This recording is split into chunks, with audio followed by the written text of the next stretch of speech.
Apa sih peran Pratikno?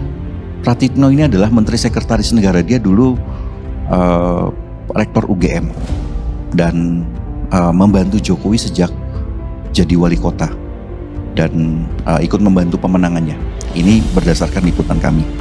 Ya, dan dia diduga menjadi operator politik Jokowi. Menteri Sekretaris Negara ini menjadi jembatan kemana-mana, ke PDIP, ke Golkar dan lain-lain, ke partai-partai. Ini dia yang kemudian bergerak lah. Dan ini disinyalir menekan kampus asalnya. Sebenarnya bukan hanya kampus asalnya ya, yaitu UGM.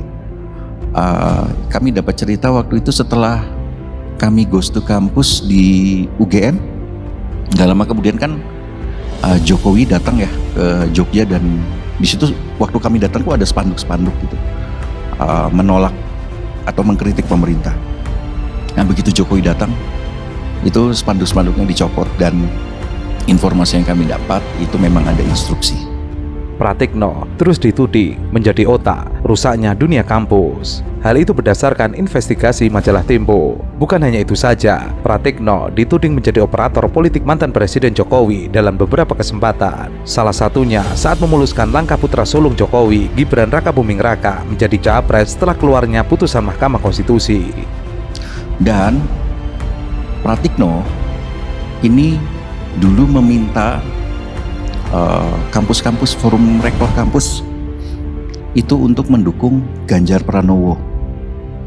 Ya, setelah Jokowi beralih mendukung Prabowo, dia meminta forum rektor ini untuk mendukung Prabowo.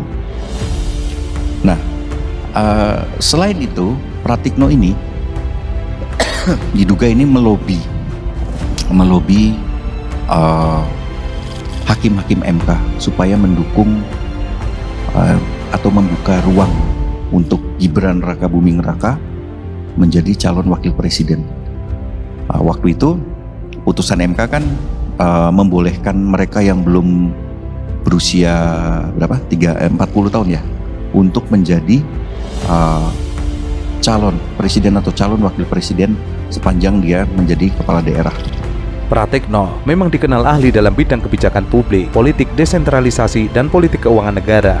Jabatan selama 2 periode telah menghilangkan etika yang diembannya sebagai akademisi. Meskipun ia telah mempelajari etika, transparansi, keadilan sosial, dan norma hukum, namun usai menjadi menteri membuatnya menanggalkan nilai-nilai itu. Bahkan politik adalah urusan publik yang terkait dengan etika dan norma. Nah, ini bentuk lain ancaman ke kampus.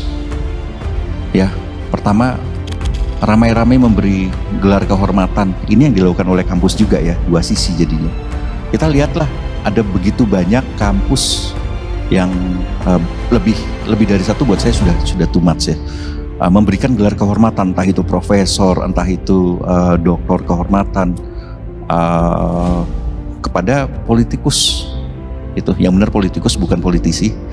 Kenapa? Karena kelakuannya kayak tikus gitu ya. Dan politikus ini akhirnya banyak sekali yang mendapatkan gelar doktor gitu. Dan kita tahu kemudian penelusuran kami yang sudah berulang kali diulas di majalah Tempo, bahwa mereka ini ada lobby-lobby, memberikan uang dan lain-lain. Ya, kalau kita bicara ada orang-orang yang sangat tidak layak ya. Ada yang jurnalnya, artikel yang dia publish itu terindikasi tidak dia bikin sendiri, tapi kemudian bisa mendapat gelar profesor.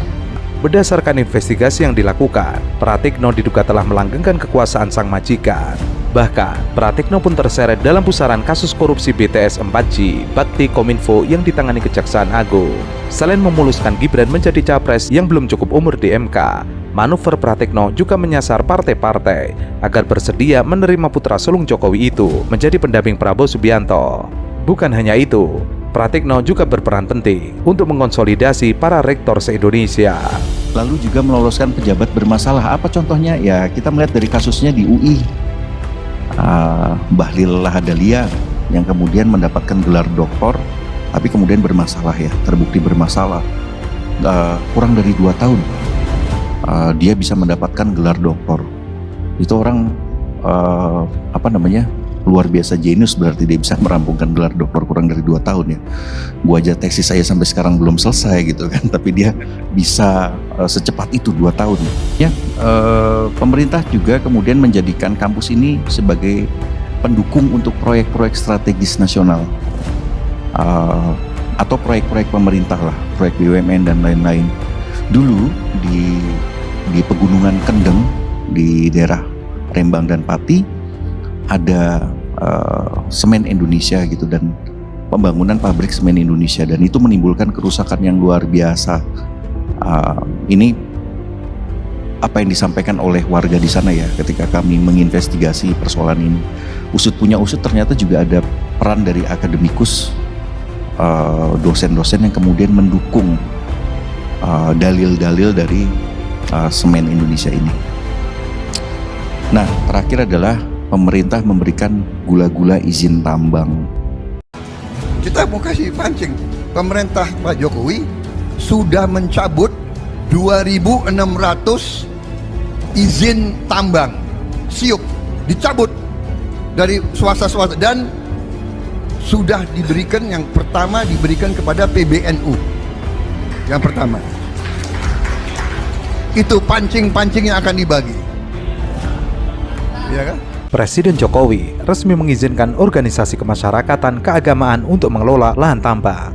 Hal tersebut tertulis dalam Peraturan Pemerintah Nomor 25 Tahun 2024 tentang perubahan atas Peraturan Pemerintah Nomor 96 Tahun 2021 tentang pelaksanaan kegiatan usaha pertambangan mineral atau batu bara. Dengan memberikan WUPK kepada badan usaha yang dimiliki oleh ormas keagamaan, pemerintah mengklaim berupaya untuk memberdayakan ormas tersebut. Lebih lanjut, izin usaha pertambangan khusus ataupun kepemilikan saham ormas keagamaan pada badan usaha nantinya tidak dapat dipindah tangankan atau dialihkan tanpa persetujuan dari menteri yang menyelenggarakan urusan pemerintah di bidang minerba. Wacana ini sempat rame saat Prabowo kampanye di Pilpres 2024 kepada Kiai Kampung di Jawa Timur. Pada saat itu ia mengatakan bahwa pemerintah pusat telah memberikan izin usaha tambang kepada PBNU. Kita mau kasih pancing, pemerintah Pak Jokowi sudah mencabut 2.600 izin tambang siup, dicabut dari swasta-swasta, dan sudah diberikan, yang pertama diberikan kepada PBNU. Yang pertama itu pancing-pancing yang akan dibagi, ya kan? Pernyataan calon Presiden Prabowo Subianto terkait adanya izin usaha pertambangan bekas badan usaha swasta yang diberikan kepada pengurus besar Nahdlatul Ulama viral di media sosial. Pernyataan tersebut terselip dalam ucapan Prabowo saat menjawab pertanyaan dalam acara diskusi bersama perwakilan Kiai Kampung se-Indonesia di Malang. Pemerintah Pak Jokowi sudah mencabut 2.600 izin tambang siup, dicabut dari swasta-swasta, dan sudah diberikan, yang pertama diberikan kepada PBNU. Awalnya, Prabowo menyinggung soal dana abadi pesantren yang menjadi program pemerintah Presiden Jokowi. Menurutnya, program tersebut dicanangkan sebagai pancingan atau stimulus dalam memajukan pesantren. Ya bagaimana? Bagaimana? Kalau Bapak tidak mau terima bantuan, nggak apa-apa. Kita akan salurkan ke yang perlu bantuan. Kan Bapak tadi mengatakan tidak mau terima beasiswa kan? Ya bagaimana?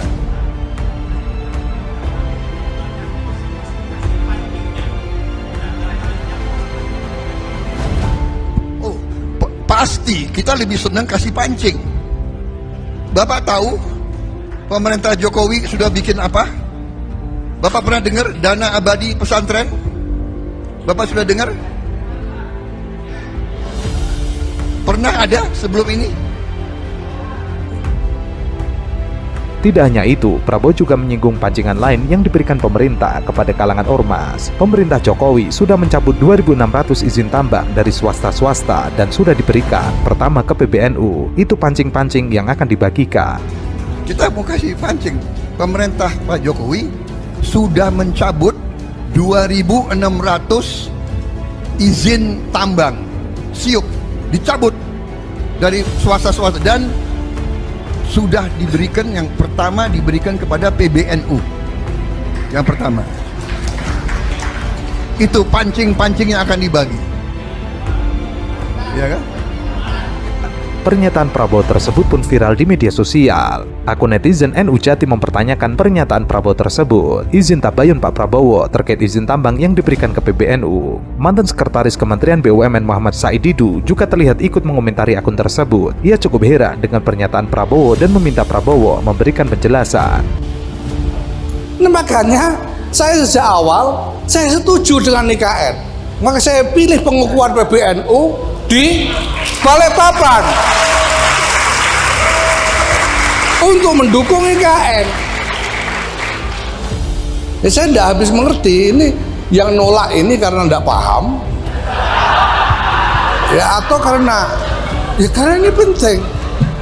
Ketua Pengurus Besar Nahdlatul Ulama, Kiai Haji Yahya Sakov, ia melakukan kunjungan di Pondok Pesantren Lirboyo, Jawa Timur. Di depan para santri dan juga para asatid, ia mengatakan bahwa ia mendukung proyek food estate. Ia mengatakan kegagalan food estate adalah hal teknis. Jika pemerintah bisa memperbaiki semuanya dari teknologi hingga kegagalannya saat ini, ia mengklaim Indonesia akan berhasil. Maka saya tertarik dan saya setuju, terus Pak, setuju dengan strategi yang dipilih oleh Pak Jokowi untuk membangun food estate. Membangun industri produksi bahan makanan secara besar-besaran. Selama ini orang mengkritik bahwa dicoba beberapa kali gagal. Kalau soal gagal itu menurut saya soal teknis. Kalau kita perbaiki teknisnya, teknologinya dan sebagainya bisa berhasil. Tapi kita harus memacu produksi pangan secara besar-besaran secara dalam negeri supaya kita mandiri secara pangan. Kiai Yahya Sakov juga setuju dengan hilirisasi yang dicanangkan oleh Presiden Jokowi. Ia mengatakan bahwa hilirisasi harus terus digenjot karena selama ini Indonesia dibohongi soal jual beli dari emas hingga minyak. Dan dalam fikih penjualan barang mentah dianggap Gus Yahya sebagai bai'ul gharar. Pemerintah Pak Jokowi itu bikin strategi hilirisasi. Hilirisasi itu artinya tidak dijual mentah-mentahan tapi diolah dulu baru dijual. Ini sebetulnya juga strategi yang luar biasa jitu. Karena apa? Karena kalau diolah dulu itu nanti harganya berlipat. Di samping itu kalau dalam kacamata fikih itu jual belinya itu lebih sah daripada kalau jual mentah.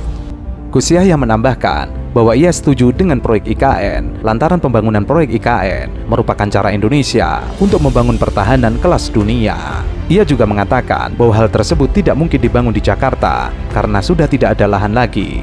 Makanya ia setuju jika gedung PBNU dibangun di IKN. Hal itu untuk mensupport pembangunan IKN. Dan supaya kita punya sistem pertahanan terpusat, ini harus dibangun infrastruktur besar-besaran yang tidak boleh jauh-jauh dari ibu kota karena pengendalinya harus kepala negara. Makanya sekarang Pentagon itu tidak jauh dari Washington, pusat pertahanan Amerika. Kita harus bikin kayak gitu. Ya, nah persoalannya kalau ibu kota di Jakarta, pusat pertahanan mau ditaruh di mana? Pusat sistem pertahanan terpusat ini loh, itu mau ditaruh di mana? Tidak ada tempat sudah. Jawa ini sudah tidak ada tempat gimana? Padahal kalau kita tidak bikin, tuh gimana caranya kita mau mempertahankan Mentawai, Nias, mana lagi Merauke dan lain sebagainya? Tidak mungkin. Ini karena ini. Lah kita mau gimana? Sampean mau jadi pecundang selama-lamanya atau mau kuat